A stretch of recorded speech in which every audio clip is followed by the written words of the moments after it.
If you clicked on this video, chances are you are dealing with one of these situations. Maybe you are getting rejected from interviews even though you know you are qualified. Or maybe you already have a job, but you are stuck. You can't seem to move up, can't get that promotion, can't break through to the next level. And even when you know you check all the boxes, the right technical skills, the right experience, the right education, you are losing out to someone else. And if that's you, I want to talk to you about something that took me way too long to figure out. I have been there. I had multiple rejections where I had to really sit down and analyze why. I was good on paper, I had the skills, so what was I missing? And it wasn't about my hard skills. It was about communication. Now let's talk about why that matters more than you think. So here is what's happening in workplaces right now, especially in Canada. LinkedIn shows that communication is the number one in-demand skill globally. It shows in more than 30% of all new job postings. That's not just a soft skill. That's not something which is nice to have, but the skill the employers are looking for. More than coding, more than data analysis, more than technical certifications. And if you are thinking, but I'm already good at what I do, shouldn't that be enough? That's exactly what we need to talk about. Your skills, your technical abilities, your credentials, your experience, that's what you know. That's your foundation. And nobody is saying that it doesn't matter. But your communication, that's how people experience you.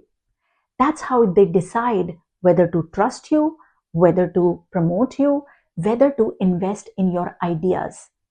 Think about it this way. You can be the most skilled person in your organization, but if people don't see your value, if they can't follow your thinking, or if you are unable to translate your expertise into a language that matters to them, your skills will remain invisible. And as you move up, your technical skills, they become table stakes. Everybody at your level can do the job. The question becomes, who can lead, who can influence, and who can bring people along? Now, that's not a skills question. It's a communication question. I want to make this mental shift today. Your skills get you into the room, but your communication determines whether people follow you. All right, so why does technical skills stop being enough? Let me give you 3 reasons that explain what's happening in modern workplaces. Number 1, skills are invisible without translation. If people don't understand your work, it does not exist. Now, I know that sounds very harsh, but think about it. You could solve the most complex problem your company is facing. You could save thousands of dollars, optimize a critical process, or prevent a major crisis. But if you can't explain what you did, why it matters, and how it impacts the business, no one will know. You will keep working in the background, and someone else who can articulate the value better gets recognized. Number 2, senior roles are influence roles. This is something they don't tell you early in your career. As you move up, your job stops being about execution and starts being about alignment. Leadership is not about being the best technical person in the room. Rather, it's about leading a team of technical people in the same direction. It's about resolving conflicts. It's about persuading stakeholders. It's about making complex things simple so that people can make decisions. Sir Richard Branson said it perfectly. Communication is the most important skill any leader can possess. And this is especially relevant in Canada, where we value consensus building. inclusive leadership, and collaboration. You can bulldoze people here. You need to bring them along, and that requires communication. 3. Decisions are emotional first, logical second. This one often surprises people, but it's backed by research. Humans decide emotionally, and then they try to justify their decisions logically, which means when you're presenting an idea, people are not evaluating your data. Rather, they are asking themselves, do I trust this person? Do they understand my concerns? Do I feel confident following their lead? And those questions, they are answered by how you communicate. Harvard Business Review found that with rising automation, foundational skills like collaboration, adaptability, empathy, all rooted in communication, often outweigh technical expertise. Now, here is where it gets really interesting. Most people think communication is about what you say, your words, the facts you present, and sure, that's important. But what actually determines whether people listen to you, trust you, and act on what you are saying, it's not your content, it's your style. Let me break this down. When you communicate, people are often reading the signals, often subconsciously. So they are picking on things like your tone, your structure, your confidence, your empathy, and your presence. Here is what I mean. Your tone, it actually tells people how to feel about what you are saying. Are you reassuring, collaborative, authoritative? Your tone sets the temperature about the conversation. Your structure tells people whether they can follow you or not. Are you clear? Do you have a clear point? Do you connect ideas logically or jump around? People trust communicators who present ideas clearly because it signals competence. Your confidence. It tells people whether you believe in your own ideas or not. If you are apologizing or second guessing your own ideas, why should someone else believe in them? Your empathy. It tells people whether you care about them. Are you listening? Are you addressing their concerns? Are you making it about them or about you? And your presence, it tells people whether you are fully there or not. Are you distracted? Are you reading from your notes? Or are you making an eye contact, reading the room and paying attention? Here is the thing. People are not going to remember your slides, but they're going to remember how you made them feel. And that's done by your style and not by your content. This is what separates great communicators from good ones. Great communicators don't just share information, but they create an experience where people want to come and listen. Now let's get practical. If you really want to improve how people experience your communication, here is a simple framework of 3 C's. 3 things people evaluate subconsciously every time you are speaking. Number 1, clarity. Do I understand you? It is foundational because if people don't understand you, everything breaks down. Here is how you show clarity. Foremost, organize your thoughts before you speak. Always know your main point. Use simple language. I don't care how technical your field is, but if your audience doesn't understand you, you have failed as a communicator. Always give specific examples. Instead of saying we have improved efficiency, say something like we have improved the processing time from 2 hours to 45 minutes. In interviews, clarity wins. If your hiring managers walked away thinking, I don't know what they actually do, you are not getting the job, even if you are qualified on paper. In meetings, clarity drives decisions.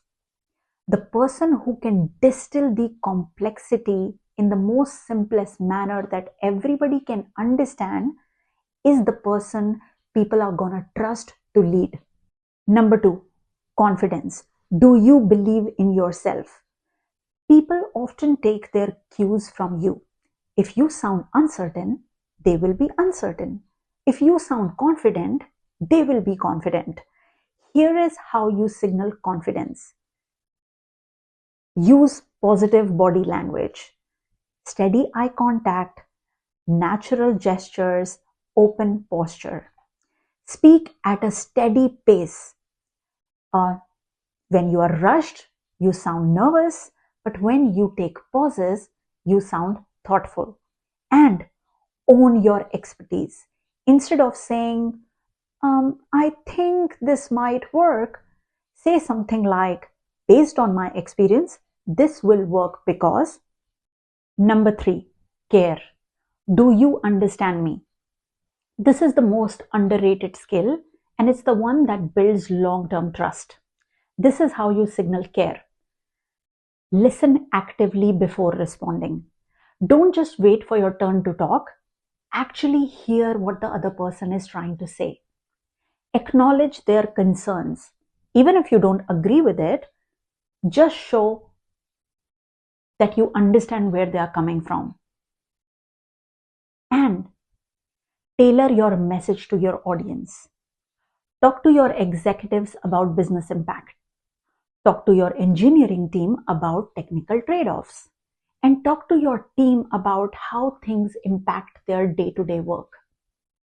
When people feel understood, they're exponentially more likely to trust you, follow you, and advocate for you. So here is a challenge for you. In your next conversation, whether it's a meeting, an interview, or a casual chat with your manager, ask yourself, am I signaling clarity, confidence, and care? Because if you nail these three things, people will listen. And most importantly, they will trust and follow you. Now, I want to talk to directly to various groups watching this because this challenge hits differently depending on where you are in your career journey. If you are a job seeker, interviews are not just about proving that you can do the job. It's also about proving that you can communicate your value.